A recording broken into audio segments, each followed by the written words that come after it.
In today's video, we're going to continue our 2019 NHL Top Prospects series, and we're going to cover the top 5 prospects for the Carolina Hurricanes, and that's coming up next.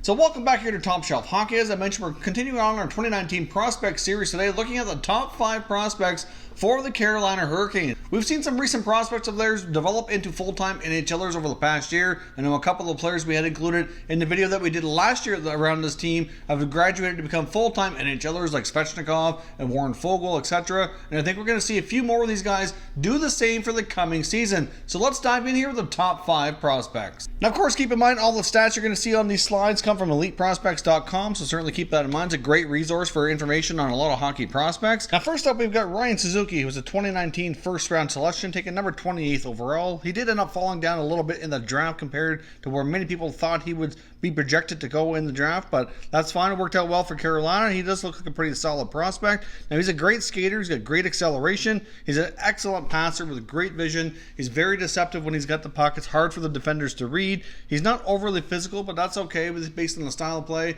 that he plays. He knows how to avoid hits and get into the right positions. It's not very often that he can find himself to getting into a scoring position. He's kind of slippery that way. He can slide away from the defenders covering him to get open. And he can score as well as set up a lot of plays. So he does look like he has a ton of potential. Of course, he's the younger brother of Nick Suzuki, who was originally drafted by the Vegas Golden Knights and traded to the Habs in that Max Pacioretty deal. So Ryan Suzuki likely plays another year with junior and then turns pro after that. But for right now, Ryan Suzuki will be considered, in my opinion, the 5th best prospect on the Hurricanes roster.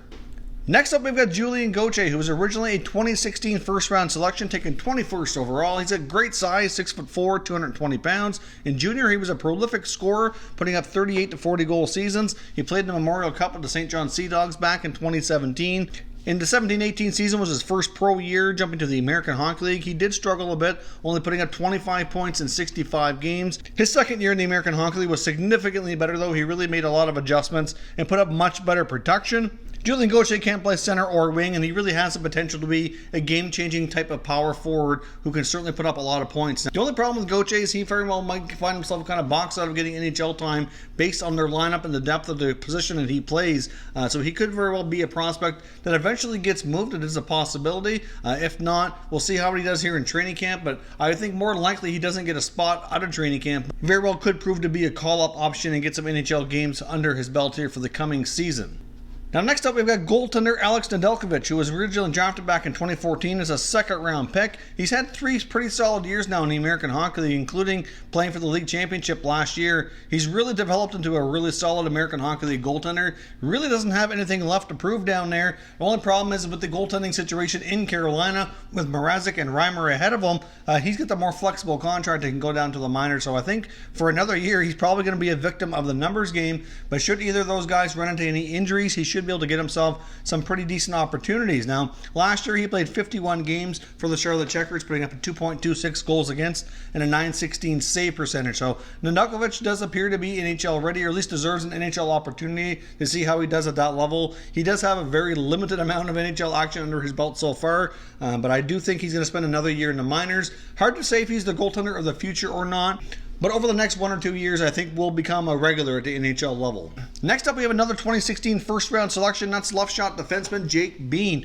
who was taken number 13 overall. Now, Jake Bean was a great skater. He was a high-scoring, puck-moving defenseman coming out of junior hockey. Played in the Western Hockey League, where he put up 98 points in 57 games in the 17-18 season. He's also a pretty solid defender. He had a chance to play for Team Canada at a couple of World Junior Championships, so it was a great experience for him playing international hockey. He's put in some time now in the American Hockey League as well, and I know based on remarks from the coaching staff to the Charlotte Checkers, it does sound like they feel he's likely NHL ready, but there is another logjam of defenders on the Carolina Hurricanes roster, so it might be unlikely for him to get any kind of opportunity in the NHL this year, barring some trades or some other moves here. Even another defenseman like Hayden Fleury, who's got more action than him at the NHL level so far, he should be getting more opportunity this year on a one-way contract. So Jake Bean, again, because he's able to go down to the minors, he doesn't need waivers. Unfortunately, probably going to spend more time kind of working on things in the American Hockey League, but he's made some big strides over the last year, and I do see him being a defenseman in the NHL, whether it be with Carolina or another organization here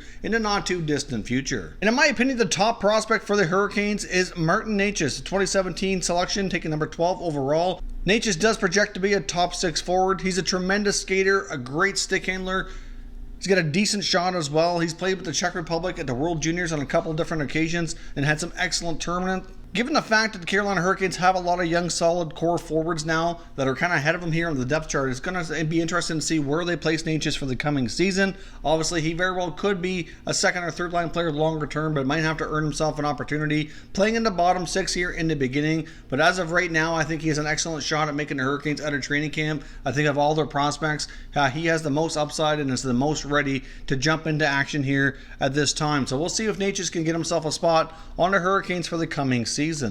So overall, the Carolina Hurricanes have a pretty solid group of prospects there. Obviously, they have a variety of goaltending, defense, forwards. They should be able to run out this roster for a long time to come. And as I mentioned, they already have a lot of great young players on their roster already who had a major impact on his team last year. You know, when you have guys like Aho and Svechnikov and Niederreiter already leading the way, and you've got some good young defensemen on like Jacob Slavin as well. You know, Peter Mrazek, if he sticks around with the Hurricanes longer term, he's not all that old either. They very well have a pretty solid core group of guys to build around. And this group that I just talked about here coming up through the ranks is only going to make this team that much better, deeper, and stronger down the road. Let me know which prospects you're most excited about for the Hurricanes moving forward and which ones you think are going to have the most impact on the franchise longer term. If you're new to the channel, consider subscribing and turning on your notifications so you don't miss any future content. Give this video a thumbs up if you enjoyed it as well. I'd appreciate it if you did.